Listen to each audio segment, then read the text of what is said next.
Nagsisimula ang kwento sa isang maulan na araw, isang ginang ang makikitang nakatayo sa gilid ng kalsada habang hinihintay ang anak niyang si Jinhong, may dala itong pagkain at pera. Maya-maya, isang lalaking nakasakay ng motorsiklo ang nagtangkang agawin ang kanyang bag. Sinubukan ng ginang na manlaban at mahigpit siyang kumapit sa kanyang bag, ngunit kinaladkad lamang siya ng motorsiklo hanggang sa pareho silang nabuwal sa gitna ng kalsada. Ngunit hindi pa nakentento ang magnanakaw. Tumayo pa siya upang saksakin ang ginang bago tumakas at iwan itong duguan sa gitna ng kalsada. Hindi nagtagal, may isang lalaking tumatakbo papunta sa lugar. Siya si Jinhong, isang estudyante ng law school, at ang babaeng nakahandusay sa kalsada ay ang kanyang ina na si Myung-suk. Sinubukan pa ni Jinhong na iligtas ang kanyang ina, pero huli na ang lahat at kalaunan ay namatay din ito noong araw na iyon.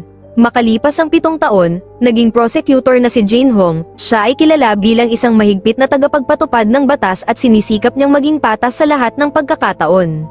Isang araw, habang papalabas ng building pauwi, tinawagan siya ng kanyang kapatid na si Hee-jung at sinabihan siya nitong umuwi agad dahil naroon ang kanilang ina. Bagamat nagulat sa narinig, naisip niyang ang kapatid niyang si Hee-jung ay mayroong mental disorder, kaya inisip ni Jinhong na baka isa na naman ito sa imagination niya. Dahil dito, tinawagan niya ang asawa ni Hee-jung upang alamin ang kanyang kalagayan bago tuluyang umuwi.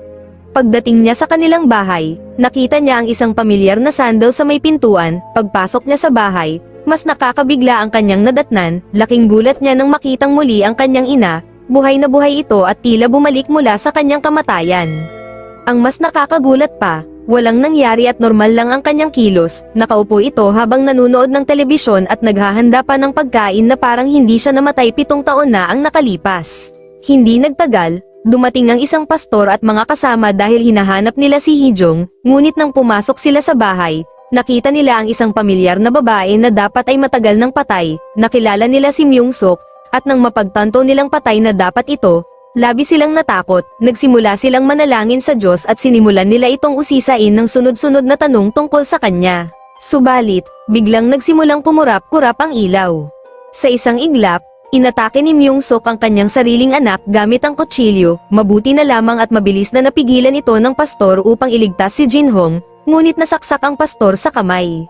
Pinilit ng lahat na pigilan si Myung-suk. Matapos ang ilang sandali, bigla siyang nawala ng malay at bumagsak. Mabuti na lang agad na dumating ang ambulansya at mga pulis, at isinugod sila sa ospital. Dahil sa kakaibang insidenteng ito, agad na kumilos ang National Intelligence Service o NIS upang imbestigahan ang nangyari. Ayon sa kanila, hindi lamang ito nangyayari sa South Korea, may mga katulad din itong insidente na nagaganap sa iba't ibang bahagi ng mundo.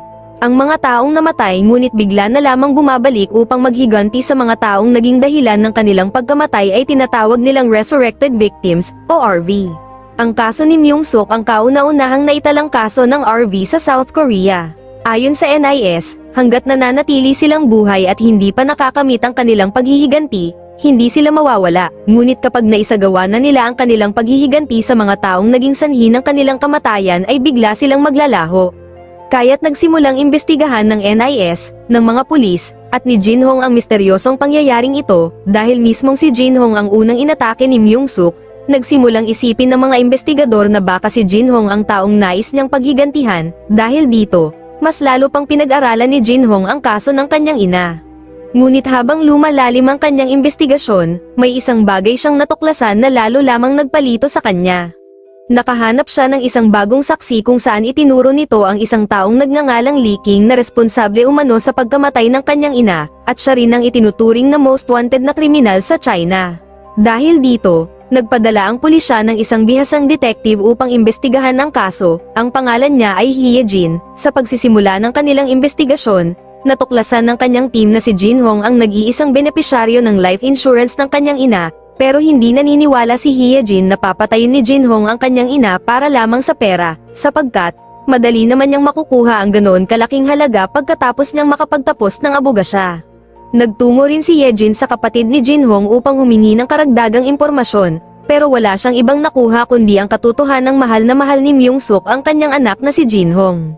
Samantala, natunto ni na Jinhong at ng kanyang team si Lee King sa South Korea. Tinangka nilang tambangan ito sa isang motel. Subalit nanlaban si Liling at nasaksak ang isa sa mga tauhan ni Jinhong. Sinubukan ni Lee King na tumakas, ngunit hinabol siya ni Jinhong. Habang hinahabol niya si Lee King, may nakita siyang isang maliit na batang babae na parang pamilyar sa kanya. Dahil dito, na-distract siya kaya't sinubukan siyang saksakin ni Li King gamit ang isang tinidor.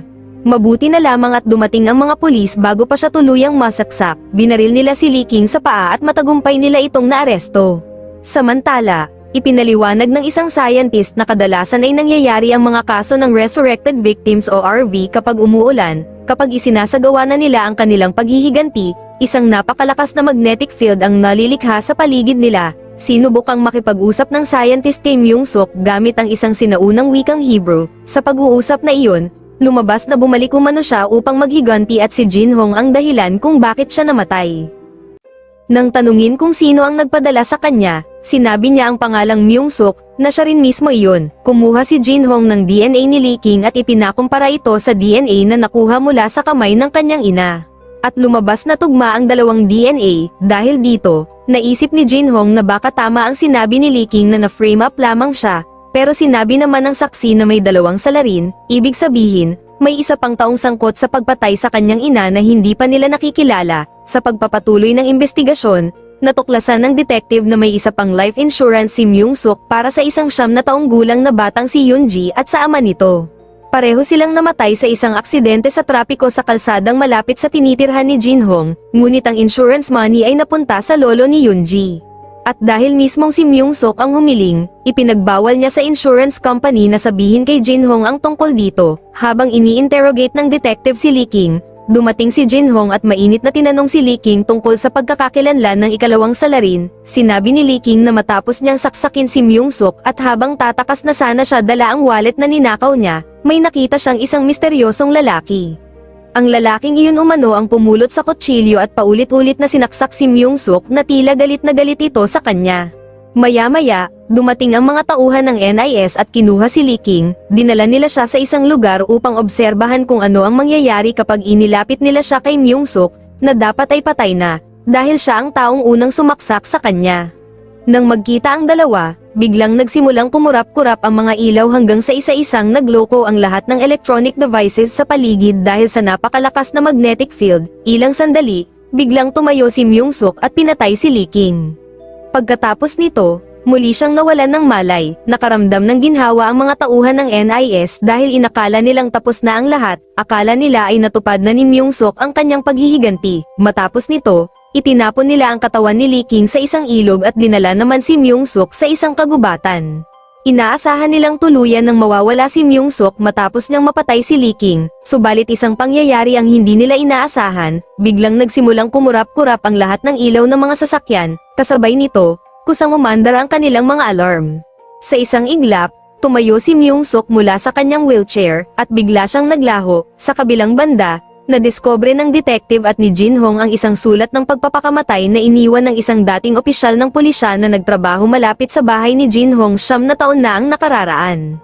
Sa kanyang sulat, sinabi niyang minsan ay humingi sa kanya ng tulong ang isang maliit na batang babae dahil sa kanyang lasing na ama, ngunit tumanggi siyang tulungan ito at sinabi na magiging okay din siya. Iniwan niya ang bata at umasa na magiging maayos ang lahat kapag nagising na ang ama nito. Makalipas ang isang oras, dumating ang ina ni Jin-hong na sakay ng isang pickup truck. Sinuhulan niya ang opisyal ng malaking halaga ng pera at sinabihan niya itong kunin at alagaan ang truck, at kung tanungin siya ng pulis, sabihin na lang niya na ninakaw niya ito. Kinabukasan, natagpuan ng opisyal ang maliit na batang babae sa gilid ng kalsada at wala ng buhay. Tinakpan niya ang buong pangyayari at inilihim ito sa loob ng maraming taon. Ngunit sa huling mga araw ng kanyang buhay, nagsimula siyang sundan ng tila multo ng batang babae, para bang hinihintay nito ang kanyang kamatayan. Sa dulo ng kanyang sulat, sinabi niyang nangyari ang lahat ng ito dahil kay Jin-hong. Pero hindi pa rin maintindihan ni Jin-hong kung bakit siya ang responsable sa lahat ng nangyari. Hindi nagtagal, tinawagan niya ang kanyang kapatid at tinanong kung ano talaga ang nangyari noong gabing iyon. Sinabi ng kanyang kapatid na yun din mismo ang itinanong sa kanya ng detective na pumunta sa bahay niya na si Yejin. Pagkatapos, ipinagtapat niya kay Jin-hong ang isang nakakagulat na katotohanan. Noong gabing iyon, siya at ang kanilang ina ay nakapatay ng 2 tao. Pumunta si Jin-hong sa lugar kung saan ginanap ang kanyang graduation party noong gabing iyon. Doon, unti-unti niyang naalala ang mga nangyari. Lasing na lasing siya noong gabing iyon kaya hindi niya namalayang nakapagnakaw siya ng isang pickup truck. Minaneho niya ang truck pauwi, ngunit habang nagmamaneho, na-distract siya sa kanyang cellphone at aksidenteng nabundol ang isang maliit na batang babae sa kalsada. Dahil sa sobrang kalasinggan at bilis ng kanyang pagmamaneho, hindi man lang niya napansin ang kanyang nagawa. Pagdating sa harap ng kanilang bahay, napansin ng kanyang ina at kapatid na ninakaw ni Jinhong ang truck, nakakita rin sila ng mga bakas ng dugo sa harapang ilaw ng sasakyan. Matapos nito, diretso nang natulog si Jinhong nang walang kaalam-alam sa nangyari. Samantala, minaneho ng kanyang ina ang truck upang alamin kung ano ang nangyari, hanggang sa natagpuan niya ang bangkay ng isang maliit na batang babae sa gilid ng kalsada.